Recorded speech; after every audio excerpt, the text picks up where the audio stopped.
Aujourd'hui, dans le journal des Luttes, on s'intéresse à la loi SURE, S-U-R-E, un texte présenté par le gouvernement comme un outil pour renforcer la sécurité.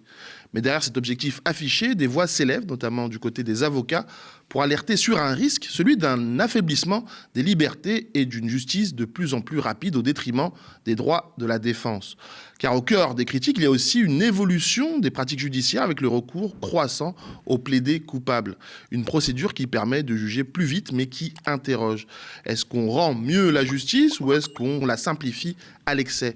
Pour en parler, je reçois Romain Ruiz, avocat au barreau de Paris et membre du collectif d'avocats Colère Noire, un collectif mobilisé contre cette loi. C'est parti pour l'entretien.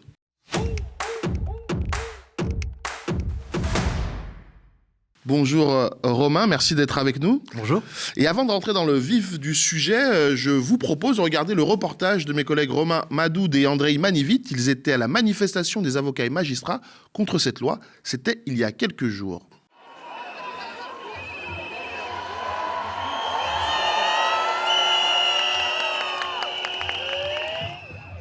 Ils étaient plusieurs centaines réunis ce lundi 13 avril à côté du Sénat pour protester contre une nouvelle réforme de la justice criminelle. Les débats s'ouvrent aujourd'hui au Parlement autour de ce projet de loi SURE, fortement contesté par les personnels de justice, notamment la mesure phare, le plaidé coupable. Cette disposition permettrait d'éviter la tenue d'un procès pour un accusé qui reconnaît les faits. Stéphanie Grandjean, avocate au barreau du Val d'Oise et spécialiste des affaires de violences sexistes et sexuelles, dénonce la disparition programmée d'un espace de parole vital pour les victimes. Ça supprime la parole qui est faite aux victimes. Alors effectivement, des fois les délais sont peut-être un peu longs, mais le procès d'assises, la participation à un procès d'assises sur plusieurs jours permet aux victimes de bien comprendre ce qui se passe, de comprendre même quelquefois les réquisitions du procureur de la République, puisqu'elles participent aussi au débat. Donc elles peuvent comprendre le cheminement des peines qui sont proposées aux juridictions par l'avocat général. Ça leur offre un espace de parole qui est très libérateur, qui leur permet de clore le chapitre judiciaire sur leurs paroles, de dire tout ce qu'elles ont à dire. Ça les prive de la compréhension des peines qui peuvent être proposées, puisqu'elles seront proposées dans un bureau entre l'avocat général et la défense. La victime ne sera pas là à ce moment-là. Avec en plus, ce qui est prévu, c'est qu'il y ait une peine qui puisse être proposée jusqu'à au moins les 2/3 de la peine qui est prévue. Donc par exemple pour un viol, 15 ans, vous enlevez 5, vous êtes au même niveau qu'une agression sexuelle. Ce qui n'empêche que les agressions sexuelles sont dramatiques pour les victimes, mais on voit vraiment qu'il y a une espèce de nivellement par le bas. Nous sommes les gardiens des libertés et nous réaffirmons tous ensemble l'importance d'une justice publique, orale, contradictoire, démocratique. Les affaires de VSS représentent près de 2/3 des procédures devant la justice criminelle. Cette loi SURE, pour sanctions utiles, rapides et effectives, a pour objectif principal de réduire les délais de traitement de ces dossiers. Car les plaintes pour violences sexuelles sont en constante augmentation depuis 2016, en moyenne 10% de plus chaque année. C'est un projet de loi qui fait porter aux victimes le sous-investissement de la justice. Donc elles se retrouvent à porter, ce poids-là, c'est un projet de loi gestionnaire, de gestion des flux, des stocks. Évidemment, il faut travailler sur ce sujet-là, on ne dit pas le contraire, mais on se retrouve à faire porter à des femmes qui portent plainte parce que c'est la grande cause des quinquennats. Un an après le procès Pellico, il y a eu vraiment un mouvement sociétal et elles sont très courageuses de porter plainte, mais elles se retrouvent à porter le poids du manque de financement de la justice française, du manque de magistrats, du manque d'enquêteurs, du manque de moyens. Et donc c'est un recul évidemment qui nous inquiète dans les faits et aussi dans la symbolique.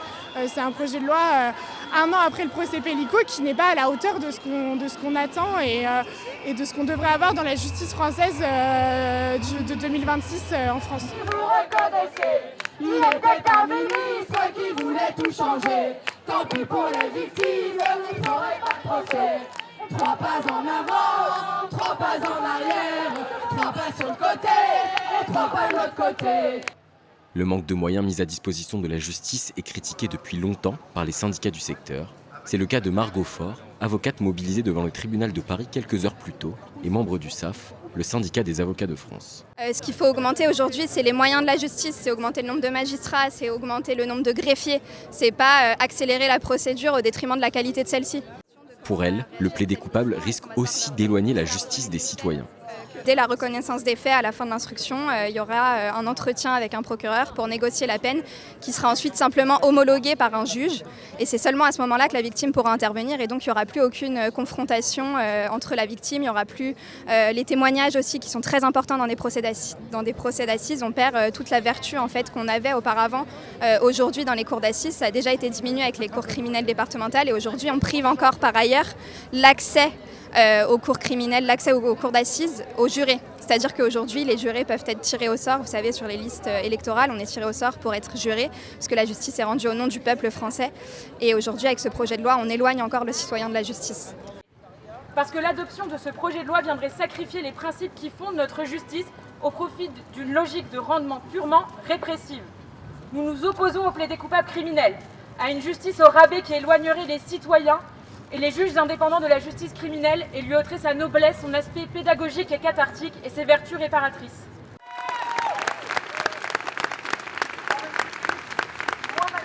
Petits arrangements à l'amiable, stratégie de plaider coupable pour éviter des peines trop lourdes, les problèmes pointés par les adversaires de la réforme sont nombreux. Le syndicat de la magistrature craint le renforcement d'une justice à deux vitesses. Mais dans le cadre du plaidé coupable, faire reposer la question de la peine sur l'acceptation de l'accusé, c'est aussi faire la part belle aux injustices de classe. Puisque évidemment, quand vous avez un capital social, un capital culturel, un capital économique supérieur, vous êtes beaucoup mieux armé pour savoir si votre intérêt, c'est d'accepter cette peine, c'est d'accepter cette procédure de plaidé coupable ou est-ce que c'est d'aller dans un procès d'assises ou dans un procès devant une cour criminelle départementale. Et on sait très bien que la meilleure garantie pour l'égalité de tous les citoyens et les citoyennes devant la loi, c'est une justice qui fonctionne avec des magistrats, des moyens déployés pour qu'ils traitent tout le monde de la même manière. Et ce n'est pas faire reposer l'œuvre de justice sur deux personnes. 6000 dossiers criminels sont toujours en attente de jugement à ce jour et les victimes se retrouvent face à un choix impossible. Un jugement rapide mais bâclé, ou l'attente d'une décision de justice pendant de très longues années, 6 ans en moyenne pour les affaires de viol. Romain Ruiz, on vient de voir dans ce sujet effectivement cette manifestation contre la loi sûre, mais est-ce que vous pouvez rappeler en quoi cette loi qu'est-ce qu'elle va changer exactement ? Elle va tout changer. C'est-à-dire que ce qu'elle va d'abord changer, c'est la philosophie de notre justice criminelle, à savoir une justice qui, depuis 200 ans, est rendue au nom du peuple et qui va désormais être rendue au nom de la loi. Puisque la loi sûre parachève une entreprise qui a commencé il y a un certain temps déjà, et notamment avec l'instauration des cours criminelles départementales, et puis la loi narcotrafic, dite narcotrafic de Gérald Darmanin, qui est une procédure d'expulsion pure et simple des jurés populaires de la justice criminelle, puisqu'aujourd'hui, avec l'effet de la loi sûre conjuguée à ces lois précédentes, eh bien tout simplement, plus aucun citoyen de notre pays ne pourra être juré dans une cour d'assises, sauf hypothèse extrêmement résiduelle, c'est-à-dire toutes les hypothèses où nous avons un crime commis par quelqu'un qui a agi tout seul et qui a agi dans un certain type d'infractions qui sont une portion congrue aujourd'hui. Donc ce que vient faire la loi sûre, au premier chef, c'est sortir nos concitoyens de la justice criminelle. Et justement, pourquoi les avocats aujourd'hui prennent la parole publiquement ? D'habitude, c'est pas toujours le cas, mais sur cette loi, pourquoi vous le faites tous publiquement ? Alors d'abord, on ne le fait pas pour nous. Et je pense que c'est quelque chose qu'il faut absolument comprendre. J'ai lu dans une certaine presse, que je ne nommerai pas ici évidemment, qu'il y avait un réflexe corporatiste des avocats qui finalement le faisaient pour leur portefeuille parce que ça nous ferait perdre de l'argent ou alors ça nous ferait perdre des parts de marché. C'est totalement faux. C'est-à-dire que pour les avocats que nous sommes, cette loi ne va pas affecter nos portefeuilles, elle ne va pas changer grand-chose pour nos exercices professionnels. Pourquoi on le fait ? On le fait pour vous. C'est-à-dire on le fait pour nos concitoyens, parce qu'on a une certaine idée de la justice criminelle, c'est-à-dire une justice qui prend son temps, une justice qui respecte la parole des accusés, qui respecte la parole des victimes, et qui a aussi un intérêt de réinsertion sociale et de réhabilitation. Il y a beaucoup de mesures qui sont problématiques dans la loi sûre. Celle dont on parle le plus, et je pense que malheureusement on en parle un peu trop, parce qu'il y a pire que ça dans cette loi sûre, c'est le plaidé coupable criminel. Or, le plaidé coupable criminel, c'est le fait pour la justice criminelle de réduire une procédure devant une cour d'assises qui dure pendant quelques jours, voire quelques semaines pour certains procès, à une demi-journée. une demi-journée où tout simplement la victime ne sera pas entendue telle qu'elle l'est aujourd'hui dans le cadre des cours d'assises, où l'accusé ne sera pas entendu plus que pour dire j'ai bien reconnu les faits et j'accepte telle peine, et où tous les témoins et tous les experts ne seront plus du tout entendus. Or, pour défendre des accusés depuis plus de 10 ans maintenant, je peux vous le dire, il y a énormément d'accusés qui ne comprennent, qui ne prennent conscience de la gravité, parce qu'on est devant des cours d'assises, des actes qu'ils ont pu commettre, lorsqu'ils les ont reconnus, puisque c'est de ça qu'on parle, qu'en revoyant la victime, qu'en voyant ses proches, qu'en voyant des témoins, qu'en voyant des experts, qu'en ayant un dialogue humain avec les juges qui vont les juger, qui sont parfois des magistrats professionnels, mais aussi et surtout depuis 200 ans, des jurés, des concitoyens, des bouchers, des charcutiers, des patrons d'entreprise, des coiffeurs, des coiffeuses, des femmes entrepreneuses, toute la panoplie, si vous voulez, de notre pays, qui en réalité renvoie à ces accusés qui ont donc commis des crimes particulièrement importants, eh bien, le fait qu'ils restent humains et qu'ils restent membres de notre communauté nationale. Et si on enlève ça, et que finalement, la justice, ça devient un dialogue, la justice criminelle devient un dialogue entre un accusé qui reconnaît les faits et une robe rouge de magistrat qui lui propose une peine et une autre robe de magistrat qui vient homologuer cette peine à l'issue d'un débat extrêmement rapide, eh bien, on passe totalement à côté de toutes les fonctions du procès qui permettent, parce que c'est ça qui le permet, la prévention de la récidive. Et est-ce qu'il n'y a pas aussi ce risque que certains justiciables soient poussés à accepter une peine pour que ça aille plus vite et parfois, pour le coup, ça tombe souvent sur les mêmes profils? Bien sûr. Il y a des études d'abord qui ont été menées aux États-Unis, puisqu'on se rapproche du plaidé coupable américain, dans le cadre de la justice criminelle. Jusqu'ici, nous connaissions, nous, depuis 2004 en France, le plaidé coupable délictuel, qui avait d'ores et déjà suscité des réactions outrées de la profession d'avocat et légitimes. Eh bien, aujourd'hui, ces chiffres, qu'est-ce qu'ils nous disent ? Ils nous disent que la plupart des erreurs judiciaires américaines, dont Netflix ensuite fait un certain nombre de reportages ou des films d'ailleurs peuvent être faits sur ces erreurs judiciaires, eh bien elles proviennent, dans la plupart des cas, d'aveux qui ont été des aveux dans le cadre de ces procédures de plaidé coupable américaines. Et on le sait, il y a beaucoup de gens qui sont poussés à avouer des crimes qu'ils n'ont pas commis, tout simplement parce que, comme vous le dites, ça va plus vite, c'est plus simple, et parce qu'il y a aussi un sentiment de désespoir chez une certaine partie de nos concitoyens, et ce sont toujours les couches les plus défavorisées de la population, ça va être les gens racisés, ça va être les gens qui ne sont pas, qui ne viennent pas d'un milieu aisé, ou qui sont dans des couches sociales déclassées, eh bien eux vont avoir cette idée en tête, parce que c'est ce que les médias de masse diffusent, tout simplement que leur parole, elle ne vaut rien. Et que lorsque c'est parole contre parole, c'est toujours la leur qui va être mise en défaut. Et donc, à quoi bon, si vous voulez, dans un certain nombre d'infractions qui reposent, et je parle notamment des VSS, des infractions à caractère sexuel, qui reposent sur le parole contre parole, lorsque vous partez non pas à égalité, mais que vous savez qu'on ne va pas vous écouter vous, et qu'on va écouter l'autre partie, ou qu'on va écouter le procureur de la République, à quoi bon perdre du temps ? Le chantage, l'extorsion qui aura lieu dans le cadre de ces plaidés coupables, c'est quelque chose de très prosaïque. Ça va être, écoutez monsieur, ça fait 2 ans que vous attendez votre procès, vous êtes en détention, soit vous reconnaissez les faits, on fait une procédure, dans 6 mois, on vous donne une peine et puis on se quitte bon copain, soit effectivement vous persistez à nier alors que nous on est persuadés de votre culpabilité, la plupart du temps avec des preuves qui sont quand même, on va dire, indirectes, et dans ce cas-là, vous serez jugé dans 2-3 ans, et on ne peut pas vous garantir, monsieur, que vous serez acquitté. Voire même, parce que c'est ce qui se passe d'ores et déjà dans les commissariats vis-à-vis des déferments et des présentations devant les procureurs, voire même, ça ne va pas plaire du tout au juge que vous ne reconnaissiez pas. Mais si ça ne plaît pas au juge, c'est peut-être parce que vous êtes innocent aussi. Et vous voyez, il va y avoir toutes ces négociations de bouts de ficelle qui vont, évidemment, mais c'est sûr, aboutir à des erreurs judiciaires. Et je crois que on méconnaît totalement cette difficulté, parce qu'aujourd'hui, nous, avocats, on est confrontés à une difficulté majeure, qui est que nous sommes les seuls, pour l'instant, à nous battre contre la loi sûre. Ouais. Et moi, je vous le dis, et je le lance ici, solennellement, il faut absolument que vous veniez avec nous. Vous, pas vous personnellement, mais nos concitoyens viennent avec nous. Parce que ce n'est pas nous qui sommes concernés. Ouais. C'est nos concitoyens qui sont concernés par cette réforme. Parce que c'est eux qui se retrouveront dans des situations impossibles à devoir choisir entre reconnaître un crime qu'ils n'ont pas commis et attendre en prison que quelqu'un veuille bien juger leur affaire. C'est eux qui vont au premier chef être impactés par tout ça. Et donc vraiment, aujourd'hui, la seule façon de faire plier Gérald Darmanin et d'obtenir que l'Assemblée nationale, parce que c'est encore possible, arrête le parcours législatif de ce texte, eh bien c'est une mobilisation importante de la société civile. Pas avec nous, pas pour nous, mais pour elle. Oui, donc vous demandez un retrait de cette loi, ou une réécriture en tout cas de cette loi. Un retrait pur et simple. Le piège dans lequel Gérald Darmanin essaye de faire plonger la profession d'avocat, qui, par certains aspects, malheureusement, y plonge. Eh bien, c'est de dire 2 jours ou 3 jours avant l'examen du texte au Sénat, d'accord, j'entends votre colère, mais faites-moi des propositions, parce qu'il faut que les choses évoluent, faites-moi des propositions. Alors d'abord, c'est un double piège. Premier piège, c'est les chiffres qui sont avancés par le ministère de la Justice depuis le début, par Gérald Darmanin, qui vous dit on attend entre 6 et 8 ans pour avoir un procès en matière criminelle.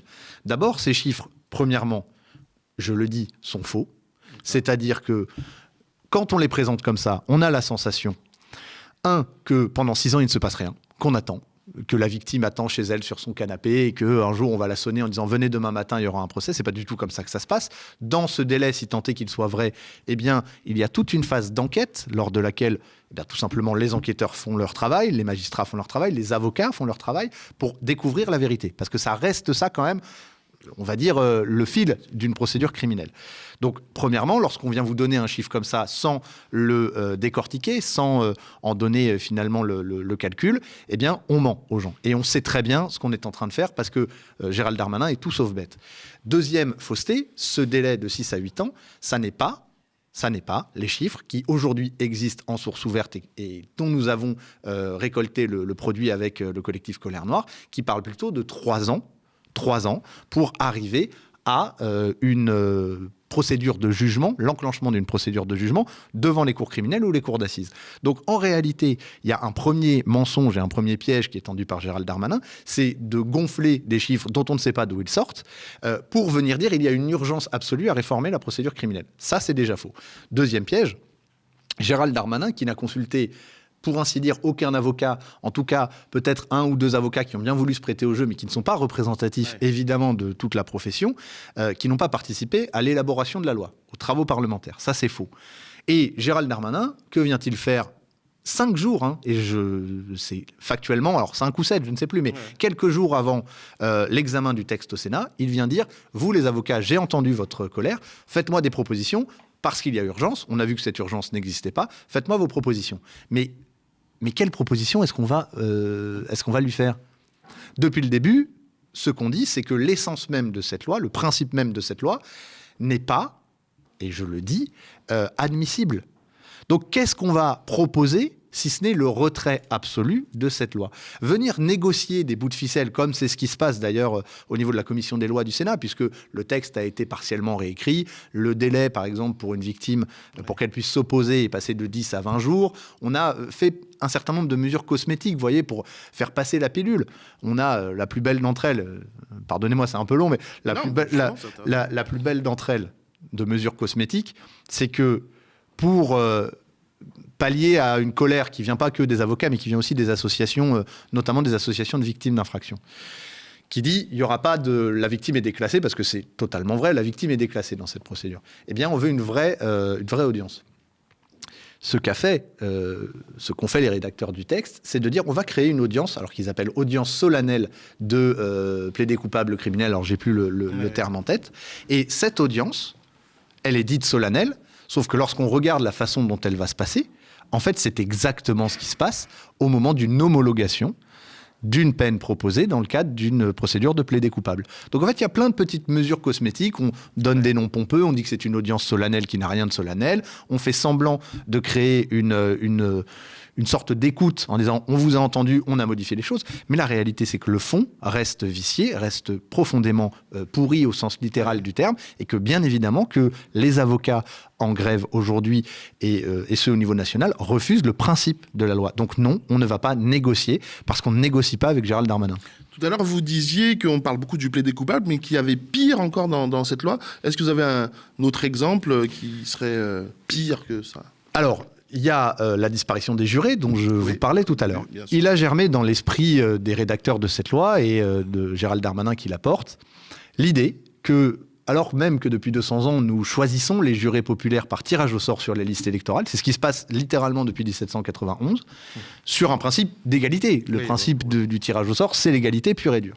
Eh bien, il a germé dans leur idée de créer désormais des citoyens assesseurs, c'est-à-dire des jurés qui vont être triés sur le volet et choisis par le pouvoir exécutif, c'est-à-dire le ministère de la Justice, parce qu'ils ont, selon Gérald Darmanin et ceux qui ont pensé ce texte, les capacités, eux, de comprendre les débats, et c'est écrit comme ça dans les travaux parlementaires, très techniques et très longs, qui ont lieu devant les cours d'assises. En somme, ce que dit Gérald Darmanin à nos concitoyens, c'est « vous êtes beaucoup trop bêtes, et vous n'êtes absolument pas capable de suivre des débats longs, donc on va mettre des gens qu'on va choisir, nous, comme étant aptes à le faire. » C'est, je crois, une marque de défiance et de mépris, mais absolu vis-à-vis de nos concitoyens. C'est ça qu'est en train de dire Gérald Darmanin. Et tous ceux qui ne s'informent pas sur cette loi et qui se disent « écoutez, oui, mais s'il le fait, il a des raisons, et puis c'est vrai que c'est une histoire de coupable, après tout, c'est des détenus, et donc ils l'ont bien cherché », renseignez-vous.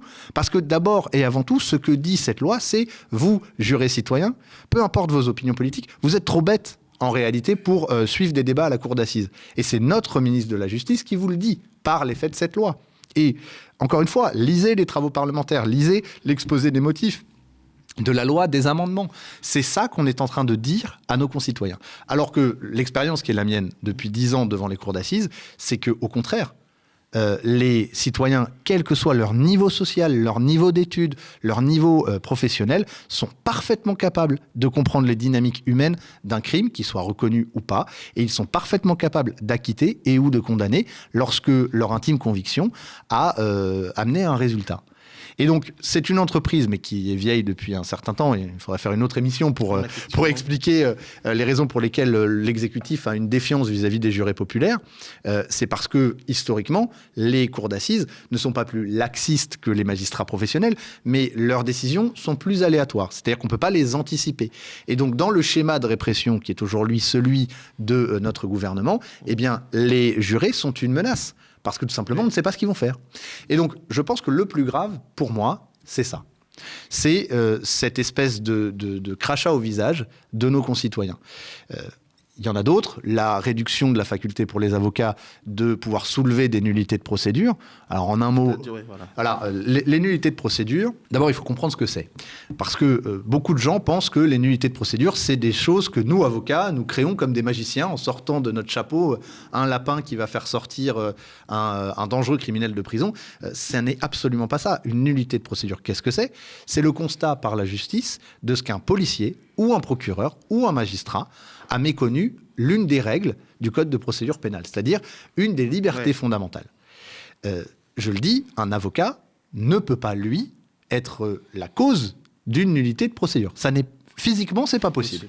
Donc en réalité, lorsqu'on soulève des nullités, la seule chose qu'on dit, c'est la loi a été méconnue par un policier, un procureur ou un magistrat. Et donc, vous devez en tirer une conséquence en libérant notre client, ou pas d'ailleurs. Beaucoup de nullités de procédure n'entraînent pas de libération. Et donc, si vous voulez, cette faculté, c'est l'un des derniers pouvoirs que nous avons, nous, avocats, au-delà de notre faculté de parler bien, de parler fort avec nos robes, de faire des effets de manche, c'est de pouvoir être un contrôle démocratique et juridique sur l'action des services de police et l'action de la justice et de la machine, en réalité, répressive. Eh bien, là où nous avions 6 mois pour le faire dans le cadre d'une information judiciaire criminelle, désormais, nous aurons 3 mois pour le faire.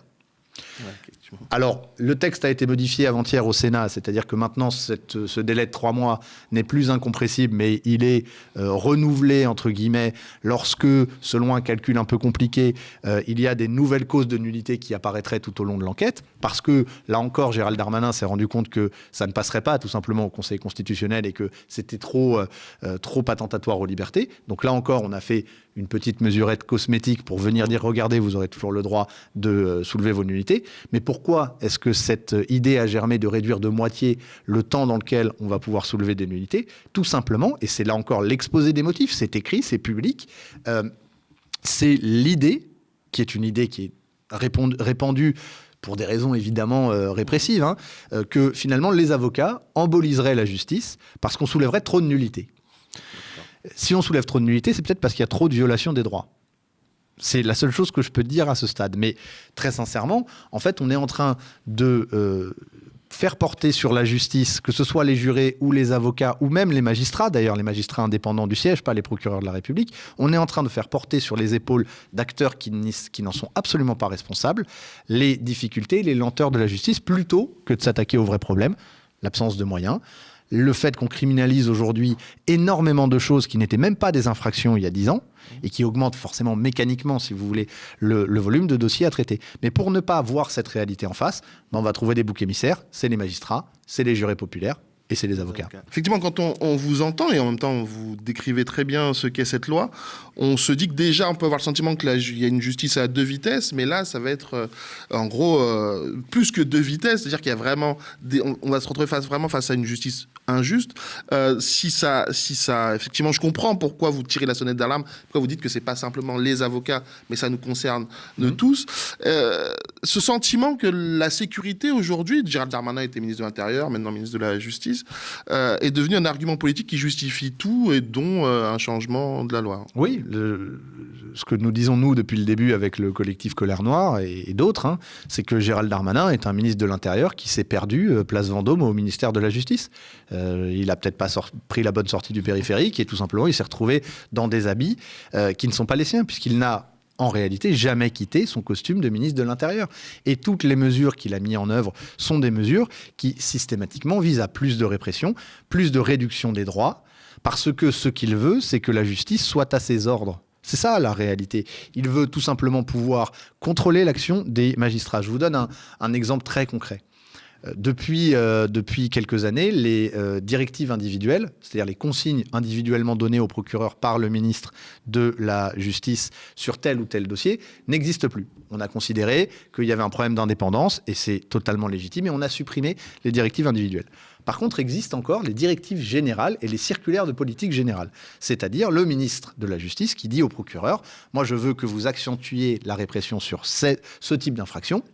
Et je veux, en règle générale, obtenir ce type d'objectif pour la justice. » Eh bien, Gérald Darmanin est le ministre de la Justice qui en a pris le plus, depuis qu'il est en poste place Vendôme. Donc vous avez un hyper-ministre qui, en réalité, est en train de mener exactement la même campagne que ce qu'avait fait Nicolas Sarkozy avant d'être élu président de la République, c'est-à-dire quelqu'un qui est systématiquement dans les débats, quelqu'un qui occupe la scène politique, quelqu'un qui rassure une base électorale qui pense être la sienne en prenant des mesures liberticides et qui veut intervenir dans tout, partout, tout le temps, et notamment par le biais de ses directives. Et donc oui, évidemment qu'aujourd'hui, la sécurité, la répression et le bon sens, parce que c'est ça qu'on entend, la réelle politique, le bon sens, vous êtes des gauchistes avec des kéfiers et des bolasses, et donc vous savez pas de quoi vous parlez, vous êtes des naïfs. Aujourd'hui, tout est sacrifié, tous les principes qui font notre République et qui font notre justice depuis 200 ans sont sacrifiés sur l'autel de « oui, mais le monde a changé et le monde est dangereux ». Moi, il y a un truc que je veux dire quand même. Moi, ça fait 10 ans, 11 ans maintenant que je suis dans les tribunaux. Il y a une chose qui me rend complètement fou. C'est quand on vient dire que la justice est laxiste. On peut me croire, pas me croire, on peut considérer que je suis un avocat et que donc je mens comme je respire. Dont acte. La justice est tout sauf laxiste. La justice n'est pas toujours juste, mais la justice, très clairement, ne libère pas des dangereux criminels. Et la justice est parfois beaucoup trop sévère, et je le dis, avec des infractions, ou des types d'infractions, ou des types de profils aussi de justiciables, pour tout un tas de raisons qui sont des raisons politique. Donc quand on vient mentir aux gens en faisant circuler cette idée des juges rouges, des juges qui voudraient s'en prendre à un pouvoir qui serait réactionnaire, on ment. Et je pense que Gérald Darmanin devrait passer plus de temps dans les tribunaux et un peu moins de temps sur CNews. Ça lui ferait du bien et ça lui permettrait de comprendre comment marche vraiment la justice. Merci beaucoup Romain Ruiz, avocat au barreau de Paris et membre du collectif Colère Noire, d'avoir été avec nous dans ce journal des luttes. On va poursuivre, et donc surtout on va suivre de près tout ce qui va se dire autour de la loi sûre.